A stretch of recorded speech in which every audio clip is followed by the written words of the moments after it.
Hi, I'm Lynne Golodner, and you're listening to the Make Meaning podcast. I'm a former journalist and the author of 9 books, a writing coach, and a marketing expert. In this show, I interview authors and people in publishing about how they find inspiration, how they build their brands and choose their publishing paths, and most of all, how they find meaning in the mundane. If you want to learn more about how to get your writing career off the ground, visit my website, lynnegolodner.com, and check out the classes, programs, and retreats that I offer. And if you like what you hear, please give us a 5-star review at Apple Podcasts or on any podcast platform where you find the Make Meaning podcast. I hope these stories give you the courage and confidence to make your writing dreams come true. Thanks for listening.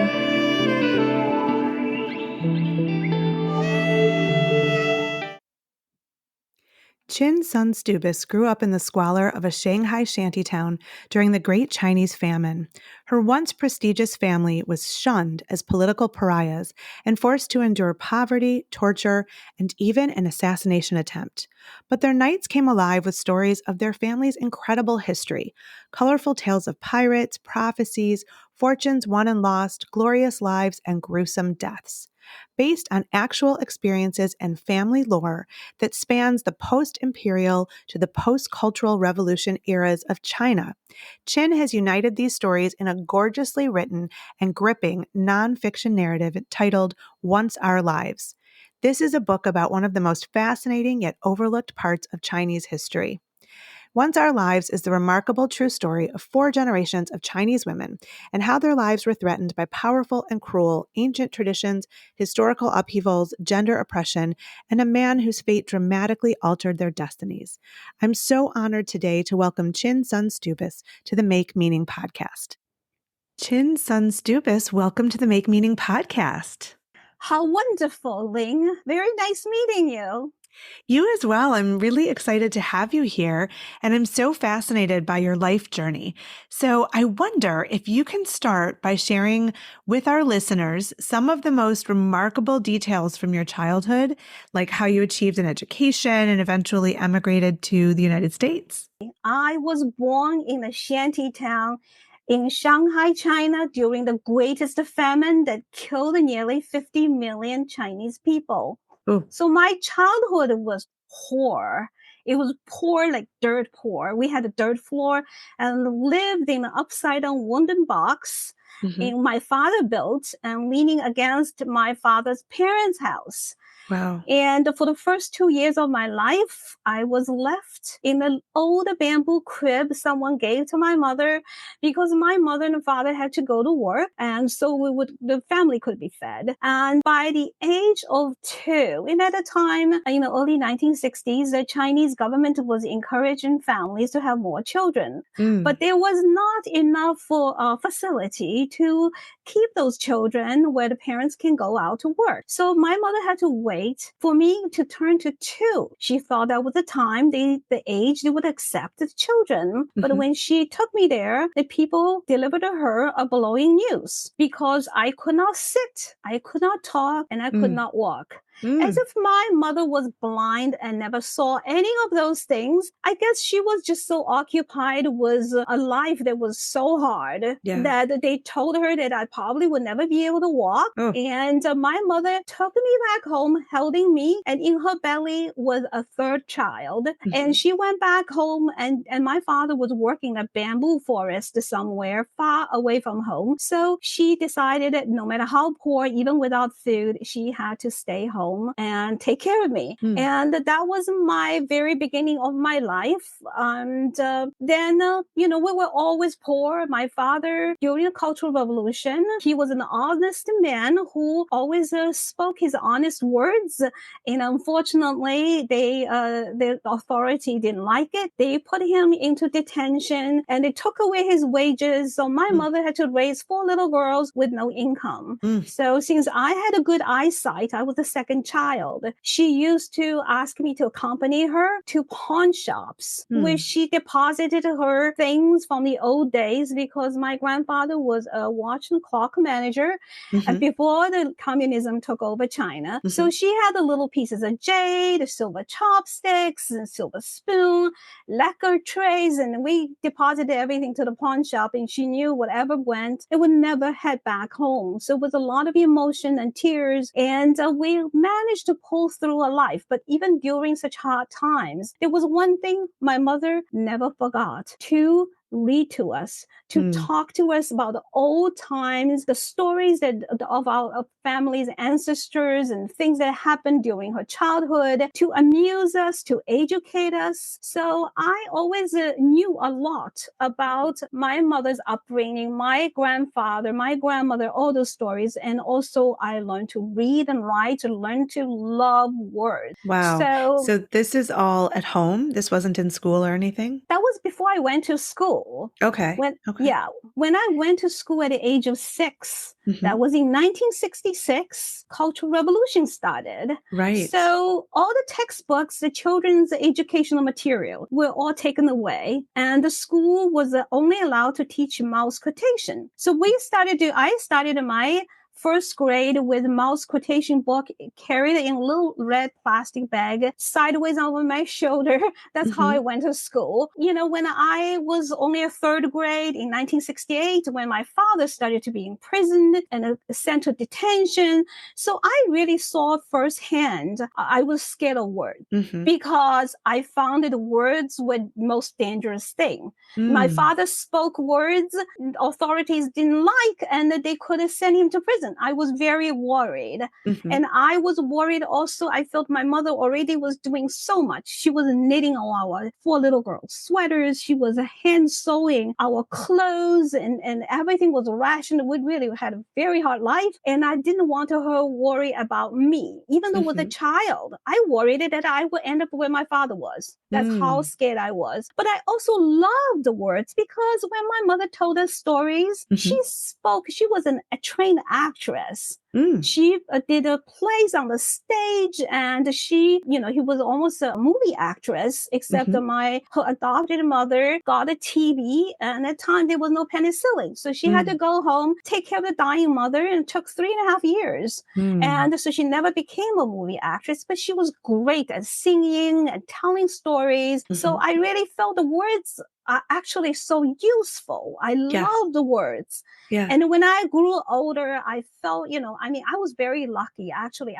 No matter how bad everything was through elementary, through high school, the one thing that I felt that I could do better than the other kids, that was to achieve an A for all my classes, and was to study. So I always loved the words. I became a volunteer school librarian when I was in high school, hiding in the corner reading books because no one wanted to read at the time. And it was wonderful. Yeah. So I wonder, I'd love to hear what your early memories of writing were. I imagine they might be different from an aspiring American writer, just given that it was China's Cultural Revolution and all of these conflicting messages and forces that you were exposed to. So what were your earliest memories, and how did you know that you were a writer? That was probably taking me a long time. My earliest memory about the writing was copying mouse quotations because I was afraid of using my own words and it would be the wrong words to write. I felt I was like a little parrot, just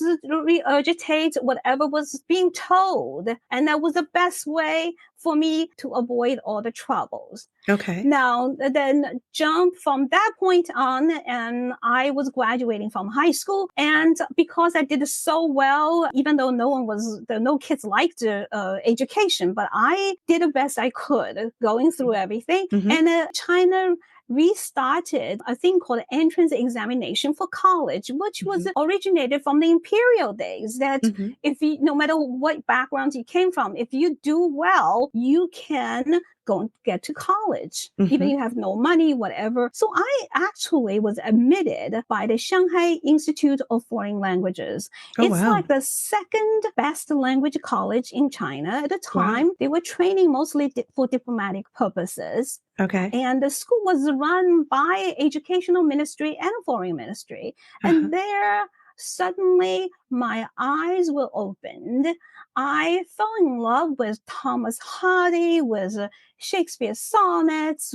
I studied everything. So Hmm. I loved Thomas Hardy actually, Hmm. and Louisa May Alcott because she wrote about Little Women, and I felt I had four little girls, and I was Jo, and I told everyone I'm Jo, and I Uh-huh. feel that I loved her character. I also loved Betsy Streeter Aldrich. She Okay. was an American woman pioneer writer. So Hmm. I had a wonderful, feelings about writing, but I never thought I would ever write in English. I'm actually a story motivated reader. And I Okay. love the story would carry me. I would cry my eyes out. But the text of Duberville, I actually cried my eyes out for her. Becoming a writer was very, very late for me. I'm a late bloomer to the extreme because Hmm. only about when in my 40s, my parents passed away. Mm. And I suddenly was getting into such a sadness that I did not know how to pull myself out of it. So the Oh, only way to think about them, because they were all the way in China and I sure. was in America, I just try to remember the life that I had with them. So all the stories my mother told me about her childhood, about our ancestors, and also the life I had with her. I spent 29 years of my life with her and I Yeah. knew so much, everything came out. And Hmm. suddenly I was overwhelmed by a wealth of stories of these ordinary people who were actually doing extraordinary things and Mm. during a very, very kind of historical upheaval time. Yeah. And I said to myself, if I don't write those stories down, I felt that in my life, I would regret for the rest of my life that is Yeah. something that I did not do. I Sure. felt especially that I was, in America, I saw a lot more going on. And I Hmm. really felt that history and humanity is not unique to one country. Sure. We're all earthlings, we're all human beings. There was the revolution happening everywhere. And I thought maybe by writing those stories down and share with everyone, and that people would really realize about humanity and the common bond of being people and Mm. how the Chinese history would really remind them of the history they have, no matter where they came from. So is that what inspired Once Our Lives then? Yes, partly. Partly was for my parents. I felt that I was the history keeper and I wanted the world to understand these wonderful people. My father was in the prison for 14 years. Mm. For being for Cultural Revolution during the Cultural Revolution, Hmm. and then he was penalized for 7 years in prison for Cultural Revolution Mm. after the Cultural Revolution was over, and it made me really, really sad because I really felt that no one can be for and against the same thing and they be punished for that. And anyway, I felt that I can never recover his reputation, but I want people to understand who he was. Such a Sure. wonderful man. So, and the most important things, this book, Hmm. I wrote, I really felt that all the characters, I actually used their real names. I Okay. did not change my parents' name, my sister's name. The historical timeline is actually the real historical timeline of what things were happening. It's very Sure. different from all the other, most of the stories in Chinese history people wrote. They Hmm. were more like, doing studies about the history and trying to write about the characters. But this book is about the resuscitate. It's like bring people's life back by using words and sentences and stories and life they lived. Hmm. And in some ways, I felt like I was a sculptor. And I Mm. was sculpting with words, sentences, and the things and the details to bring these people back to life. Hmm. So it was yeah, in that way. I mean, that's how I became a writer. But I think that being a reader and being a writer are so Yeah. connected, Of and it course. cannot have one without the other. So I Right. really felt that I was being trained, like as if like you've been trained to be a soldier, but you did not know. Maybe you were a sharpshooter, you were doing all these wonderful things, how to use like a night vision goggles. And then suddenly, like 20, 30 years later, like I realized actually I'm supposed to be a soldier. That's what I felt like. So this book, tell me a little bit about its journey. Like, how did it come to be with your publisher? What has response been? Tell me about all of that. Being a first time writer, it is always hard. And Hmm. I think if anyone who is a first time writer and it is full of like good wishes and like a just great dream, and I think you're being very hard on yourself because when you're faced with the reality, you're going to Yeah. be very disappointed. You're going to think, oh, what's happening? And then usually people hit with it and then they suddenly then drop the ball and they don't want to write anymore because it was such a bad experience. I think we should be prepared. Let's face the truth is that you are the first time writer. Nobody knows you. And there's Hmm. so many books out there. Some are wonderful books and some books are not so, but Yeah. no one would know what is a good book from a bad book, right? Through a Sure. synopsis or your name, people don't know you. So it was hard in the beginning. I, spent the time try to understand how to write a query. And Hmm. some people scared me and said, oh, you by writing a query, you mean the first sentence, right? Like if people, the first sentence, they feel like, okay, I think it's hopeless. And people don't even read a page. And now the second thing is the first page is important because no one would read more than one page of query. And then you think about it, if, people read your manuscript, they're not going to read beyond the first chapter. So if they feel they're hooked by the first chapter, then if the rest of the book could be as good as the first chapter, then you're good. So Sure. everything was hard. Along the way, I did meet a lot of wonderful people. Hmm. The people are encouraging, people are wonderful. I remember that we had a very old friend. He's no longer here, Dr. Lou Lipset. He's from Brown University. Hmm. He actually is a famous child psychologist, developmental psychology. Hmm. And once he introduced to me, he's like, oh, here's someone that I know, and she runs a literary agency. It never worked out, but I do appreciate him so much for, just being so supportive, a man treating him like a father. And, there are a lot of wonderful people who support me, but along the way, there are also so many rejections that are very hard on you. But I always try to use a few encouraging stories perpetually. Anything happens, I feel discouraged, I feel sad, I just think about that particular story. Scott Fitzgerald, Hmm. how he pasted the entire living room wall filled with rejection. For Great Gatsby, I'm like, Yes. Great Gatsby got rejections, they could have pasted it all over like a wallpaper. Then I'm not doing that badly, am I? I love it. I love it.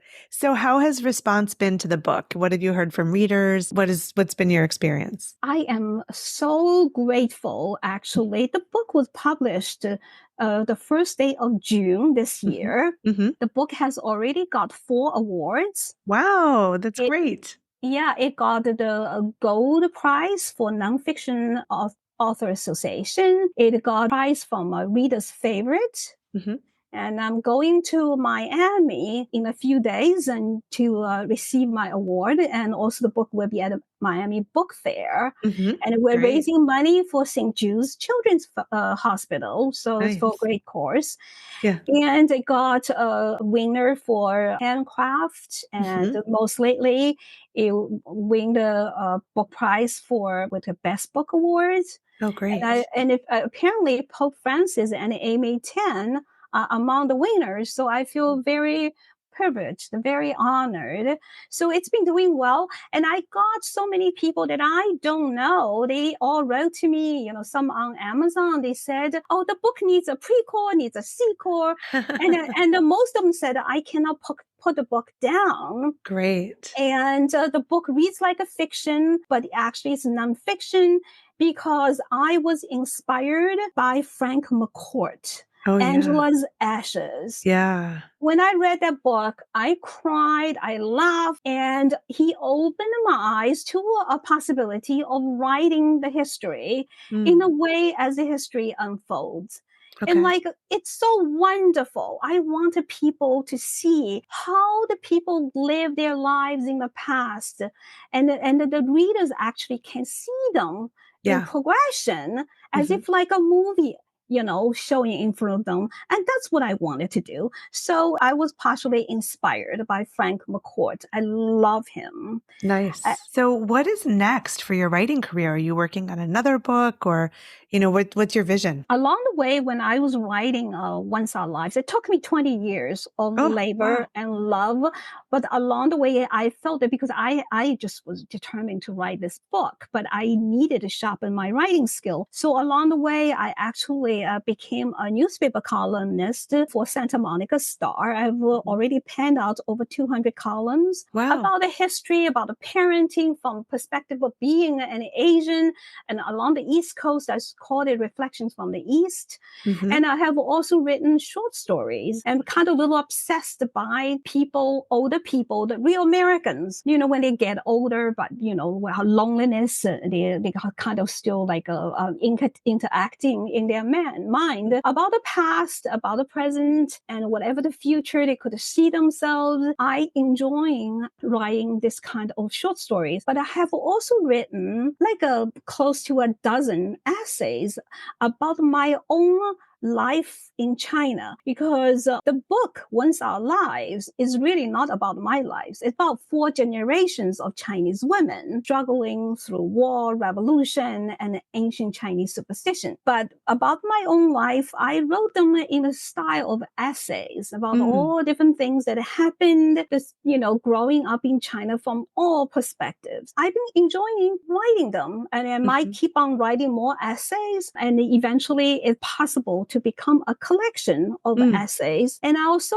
enjoying nonfiction tremendously. Writing fiction as well. Okay. Writing nonfiction, I felt that foremost is I have to be faithful to the past. Hmm. It's about to bring past to the present. Hmm. And my main emphasis is about being faithful. I want Mm. to stick to the facts. I want to make sure these people were who they were. I did not want to change things. But Hmm. I suddenly realized through the writing process that the fiction is so much fun because you can use your imagination. You Yes. can think about, you can let your imagination fly. You can think about anything and everything. Yes. So I actually did write a part of a possible novel Wow. about a young woman who had to give away her child. Hmm. I thought about so many Chinese young women gave up their children,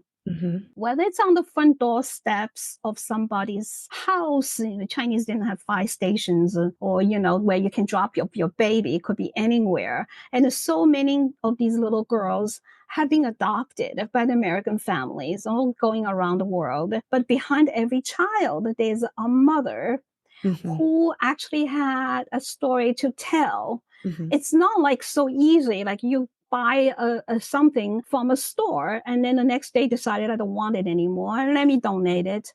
It's Hmm. not that easy. It is very tearful. It's heartbroken. Hmm. And I was thinking about writing about this young woman, which would be kind of for many, many Chinese young women who gave up their children, kind of wrote them into one character. And she got to be a very strong woman to survive the fact that she had to give her away her daughter. It has to be in an extreme dire situation. What did Wow. she had to do make such a deed? And what happened to her? How she struggled in life and run away from the reality and Hmm. going far away from her own home. Hmm. So Yeah. it's possible that I would have, I have written some of the chapters quite a while back. I Hmm. might go back to it. I thought about your interview, how you did wrote things, and then many months later, you looked back at it, and you may say, "I hate it." I may say, "I love it," or may choose one chapter out of it, and Yes. then go from there. So, anything is possible. Sounds great. I can't wait to read all of your other things. It sounds amazing. So, as we near the end of our conversation, I always like to ask authors what advice they would offer to any of our listeners who are just getting started or have a dream of writing a book. What would be advice that you might offer to them? I would say the first advice is never too old to write. Mm. I feel that I'm in my 60s now, Yeah. and I have just published my first book. Yes. So never too old. I Okay. think that as a matter of fact, older women have so much, experience in life. Yes. And you can use your experience as the best material. You may have experienced things that would be fascinating, would be interesting, would be motivating, would be challenging, and the people would want to read about them. Yeah. So I would advise, people, if you have a wish to write, don't let your dream fall through. Pick up your computer. These days you can't pick up a pen anymore. And I feel so bad when sometimes I don't like my writing. I Uh-huh. want to tear the paper, hear the sound. I want to throw the paper into the fire. I'm like, no, I can't throw my computer into the fire. So that kind of sometimes bothered me. But I just tell you, never too old. And also, I think for older women, it's good to form a group Yeah. that it's like a help group, and you can talk about it to the Mhm. other women, and even the frustration, the emotional side of it, to support each other. Mhm. I think it would be a wonderful thing. Mhm. And like grandmother Moses, right? Did if you very old, she could still become famous doing the Mhm. drawings in her own style. So we Yes. will maybe would become writers like her, and never too old to do things. Another thing is never to give up. Yeah. And I think that if you give up, it's essentially a death sentence. So Mhm. if you like something and you make mistakes, you may hate what you write, Mhm. keep on writing. That's my advice. I love it. I love it. Well, Qin Sun Stubis, it's been so nice to chat with you. I'm so impressed by your book and your story. I feel like I could chat with you for hours. And I just am so grateful to be able to share you with the audience of the Make Meaning podcast. Thank you so much for having me. Thanks for listening to the Make Meaning podcast with Lynne Golodner. You can find us wherever you listen to your favorite podcasts. If you like what you've heard, subscribe and share this episode with the meaningful people in your world. And please leave us a 5-star review on your favorite podcast platform. You can learn more at makemeaning.org or lynnegolodner.com.